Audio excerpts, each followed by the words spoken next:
पुराने समय की बात है। एक लोहार अपनी दुकान में बैठा लोहा पीटकर अपना काम कर रहा था। तभी उसकी दुकान के सामने से एक महात्मा और उसके शिष्य गुजरे। दिन ढल चुका था, रात होने में कुछ ही देर थी। महात्मा लोहार की दुकान में गया और कहा कि क्या आज रात के लिए हमारे यहाँ रहने की व्यवस्था हो सकती है। लोहार हाथ जोड़ बोला, महाराज, ये भी कोई पूछने की बात है। आप जैसे महात्माओं को शरण देने और मेहमान नवाजी का मौका तो बहुत ही किस्मत से मिलता है।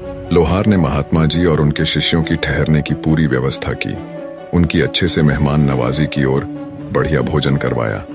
महात्मा जी लोहार की मेहमान नवाजी से बहुत खुश हुए। सुबह हुई तो महात्मा अपने शिष्यों के साथ चलने की तैयारी कर लोहार के पास आए। बोले, तुम्हारी मेहमान नवाजी से मैं बहुत खुश हूँ। मांगो कोई 3 वरदान, जो भी तुम्हें चाहिए हो। यह बात सुनकर लोहार खुश हो जाता है। थोड़ी देर सोच विचार कर कहता है, महाराज, मुझे पूरे 100 वर्ष की आयु प्रदान करें। महात्मा कहता है कि यह लो हो गया, अब तुम 100 वर्ष तक जिंदा रहोगे। अब अपनी दूसरी इच्छा बताओ। फिर से कुछ देर सोचने के बाद लोहार कहता है कि आप मुझे ऐसा वरदान दीजिए कि मेरे दुकान में कभी काम की कमी ना हो। महात्मा ने लोहार को ऐसा वरदान दे दिया और कहा कि अब से 100 वर्ष तक तुम्हारे दुकान में किसी भी काम की कमी नहीं होगी। महात्मा जी ने कहा कि अपना तीसरा वरदान भी बताओ।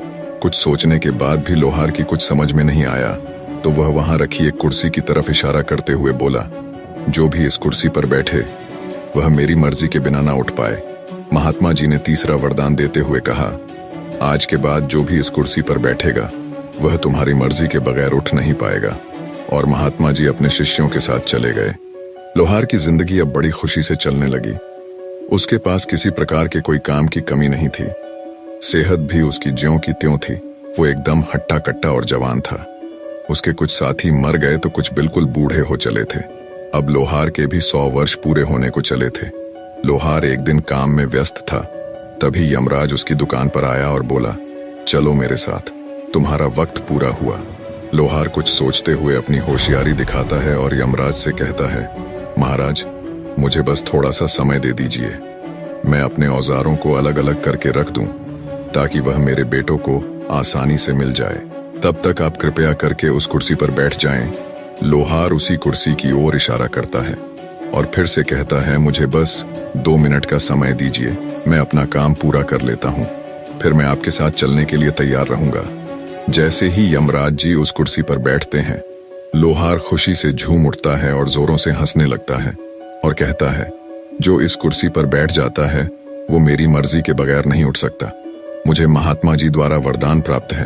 अपने अमर होने की खुशी में वो घर की ओर रवाना हो जाता है ताकि इस इतने बड़े खुशी के मौके पर जश्न मनाया जाए। घर जाकर पापी लोहार पकवान बनाने के लिए मुर्गे को पकड़कर उसकी गर्दन धड़ से अलग कर देता है। पर यह क्या, मुर्गे की गर्दन फिर से जुड़ जाती है। जब बार बार यही कर्म होता है तो सोचा, ये मुर्गा ही खराब है। इतना बड़ा खुशी का मौका है, क्यों न सीधा बकरा ही काटा जाए। ये सोचकर पापी लोहार बकरे की गर्दन काटता है, पर मरे हुए बकरे की गर्दन भी मुर्गे की तरह फिर से जुड़ जाती है। वो जिंदा हो जाता है और वहां से भाग जाता है।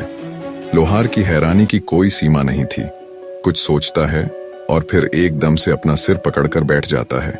यमराज को तो मैंने कैद करके कुर्सी पर बिठा रखा है, फिर कैसे किसी की मृत्यु संभव है।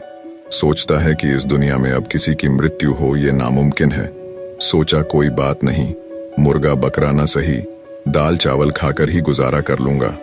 कम से कम जिंदा तो रहूंगा, मृत्यु का कष्ट तो नहीं उठाना पड़ेगा। अब वो दाल चावल और अन्य प्राकृतिक चीजें खाकर जीवन जीने लगा। ऐसे ही समय बीतता गया।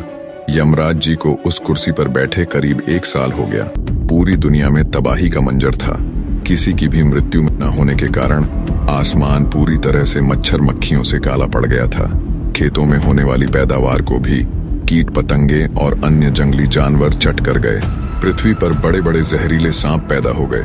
भूख से परेशान मांसाहारी जीव, शेर चीते जंगलों से निकलकर शहरों में घुस गए और लोगों को नुकसान पहुंचाने लगे। अब मर तो कोई रहा नहीं था, कोई भूख से तो कोई दर्द से तड़प रहा था। पूरी पृथ्वी पर त्राही त्राही मच गई। अब लोहार को भी अपनी करनी पर बहुत पछतावा होता है।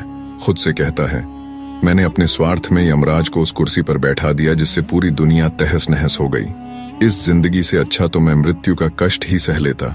गया भागा भागा, खुद को कोसता हुआ अपनी दुकान पर, और यमराज को आजाद कर दिया। यमराज ने आजाद होते ही पूरे गुस्से में लोहार को पकड़ा और ऊपर लेकर चला गया।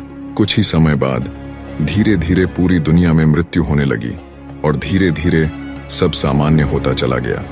निष्कर्ष, किसी भी रूप में स्वार्थ और व्यक्तिगत लाभ की इच्छा, चाहे वह अमृता ही क्यों न हो, पूरे समाज और प्रकृति पर विपरीत प्रभाव डाल सकती है। सही मार्ग पर चलते हुए हमें प्रकृति और जीवन के नियमों का सम्मान करना चाहिए और स्वार्थ के बजाय व्यापक कल्याण के बारे में सोचना चाहिए। अंततः सच्ची शांति और संतुलन वही है जो संसार के प्राकृतिक नियमों के साथ सामंजस्य में रहते हुए प्राप्त की जा सकती है, न कि उन्हें तोड़ने से।